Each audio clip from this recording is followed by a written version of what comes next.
जय श्री राम।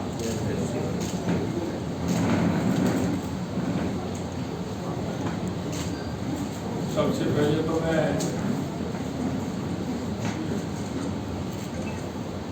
आप सभी को बहुत बहुत बधाई और धन्यवाद देना चाहता हूँ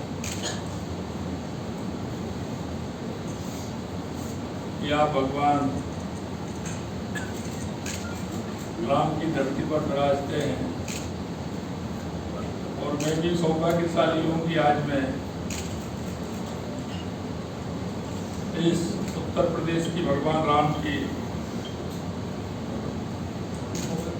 इस भूमि पर मैं आया हूँ। मित्रों, आप देख रहे हैं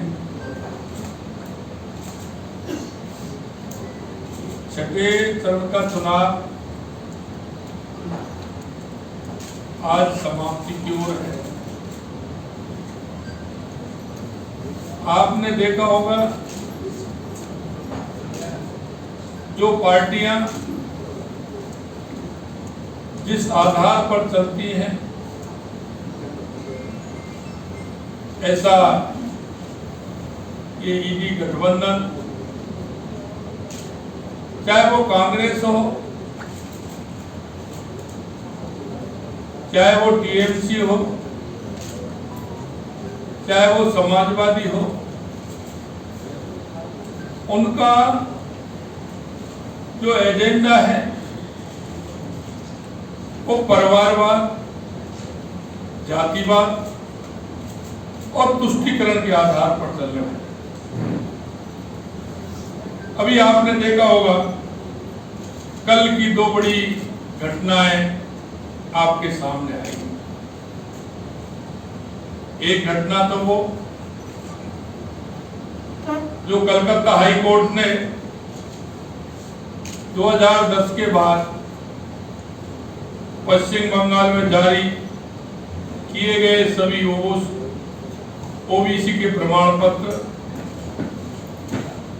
उन्होंने रद्द करते हुए ममता बनर्जी को तुष्टीकरण की राजनीति पर एक बहुत बड़ा ताला लगाया है। दूसरी ओर आपने देखा होगा कांग्रेस ने जिस तरह से दलित, पीड़ित, ओबीसी, एसटी जो उनके मन में वो उनके प्रति विचार रखती है, वो विचार निकल करके आया है। कांग्रेस की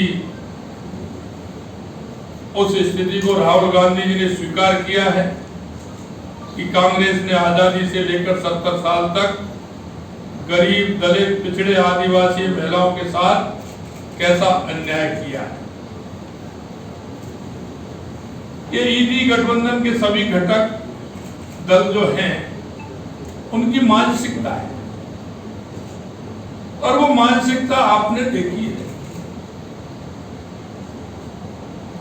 जिस तरह से को देना चाहते हैं, जब तक भाजपा है वह दलित, ओबीसी, आदिवासियों के अधिकारों पर किसी भी प्रकार का डाका नहीं डालने दिया जाएगा। ये हमारा स्पष्ट है, क्योंकि देश संविधान के हिसाब से चलेगा, देश तुष्टीकरण के आधार से नहीं चलेगा। आपने देखा है हुआ है और देश की आशा और आकांक्षा, आजादी के बाद जिन लोगों ने सपने देखे, देश के यशस्वी प्रधानमंत्री नरेंद्र मोदी जी उसको पूरा कर रहे हैं। मैं आपसे यही कहना चाहता हूं, आने वाले चुनाव 4 जून को 400 पार का जो नारा है हमारा निश्चित रूप से साबित होगा और देश के तीसरी बार माननीय नरेंद्र मोदी जी प्रधानमंत्री बनेंगे। क्योंकि जिस तरह से ईडी गठबंधन ने, कि आपने देखा परिवारवाद, राहुल जी बहना, माई, जमाई इससे बाहर नहीं निकल रहे, वही है, बस उनको कुछ नहीं देखता है। कांग्रेस एक परिवार की, यहाँ के युवराज वो एक परिवार, और परिवार में भी ये हो गया कि जाति भी छूट गई, कोई परिवार रिश्तेदार बाकी अलावा कोई नहीं। मैं मित्रों कहना चाहता हूं कि ऐसे लोग देश का कभी भला नहीं कर सकते, सिर्फ वो परिवार का भला कर सकते हैं, बाकी किसी का भला नहीं कर सकते। और अभी देखो कैसा हो रहा है, कितना बड़ा परिवर्तन हुआ है। ऐसे भी सही भले कुर्ते के ऊपर पहनते हैं लेकिन जनेऊ पहनने लग गए। आपने देखा हो हनुमान जी के मंदिर में भी जाने लगे। ये परिवर्तन आपको दिख रहा है। मैं आपसे इतना ही कहना चाहता हूं मेरे भाइयों कि इस देश में,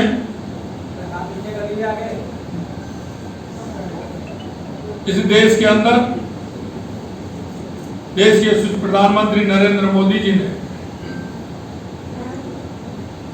चाहे वो दलित हो,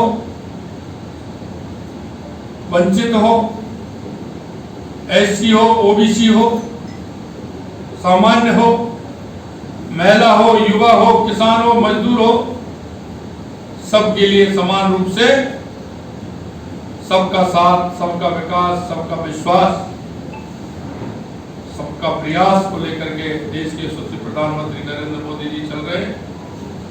मैं कह सकता हूं कि आज छठा चुनाव है।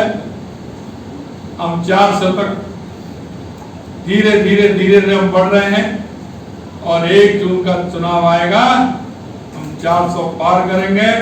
4 जून को 400 पार होंगे। इतना ही मैं कहना चाहता हूं। आप सभी को बहुत बहुत धन्यवाद। उत्तर प्रदेश में जो रिजर्वेशन दिया जा रहा है कई जातियों को, ऐसी खबर आ रही है कि समीक्षा की जाएगी, तो मैं आपकी प्रतिक्रिया इस फैसले को जानना चाहता हूँ। दूसरा, क्या राजस्थान की ऐसी कोई खबर नहीं, राजस्थान में किसी तरह का नहीं है। धर्म के आधार पर कोई आरक्षण किसी को मिलने वाला नहीं। शर्मा जी, एक सवाल आपसे ये है, जैसा कि आरक्षण सरकारी संस्थान में मिलता है और सरकारी संस्थान में निजीकरण किया जा रहा है, तो आरक्षण कहाँ मिलेगा? आरक्षण का लाभ तो सरकारी संस्थानों में मिलता है और सरकारी संस्थानों में निजीकरण किया जा रहा है। संविधान में निर्मित है, जिस हिसाब से मिल रहा है। मैं आपको कहना चाहता हूँ कि उसी आधार पर मिलेगा, धर्म के आधार पर कोई आरक्षण नहीं मिलेगा। सर, सरकारी संस्थान में निजीकरण हो जाएगा तो आरक्षण कहाँ मिलेगा? अभी जो बीजेपी कहती है वही तो काम पे अपने अड़े हुए हैं, जो समाजवादी पार्टी है, कांग्रेस। ये मुंगेरी लाल के सपने देखने से किसी ने रोका है क्या? ये मुंगेरी लाल के सपने हैं, तो हमने तो मुंगेरी लाल के देखने से कोई रोक नहीं सकता है। आपने रैलियां कर चुके, तो कैसा माहौल है बीजेपी में? मैं कह सकता हूँ ना, मैंने कहा 4 जून 400 पार। आपकी सरकार के मंत्री है किरोड़ी लाल मीणा, उन्होंने राजस्थान में जमीन घोटाले का आरोप लगाते हुए पत्र लिखा, क्या कार्रवाई की? निश्चित रूप से पिछली सरकार में जो आरोप लगाए हैं, पिछली सरकार ने जो किया है, उनकी जांच करा रहे हैं, उनकी जांच हो रही है और ये अच्छी बात है। पिछली सरकार की जांच नहीं करनी चाहिए क्या? गलत काम हुआ है तो उसकी जांच करें या नहीं करें? बिल्कुल करेंगे।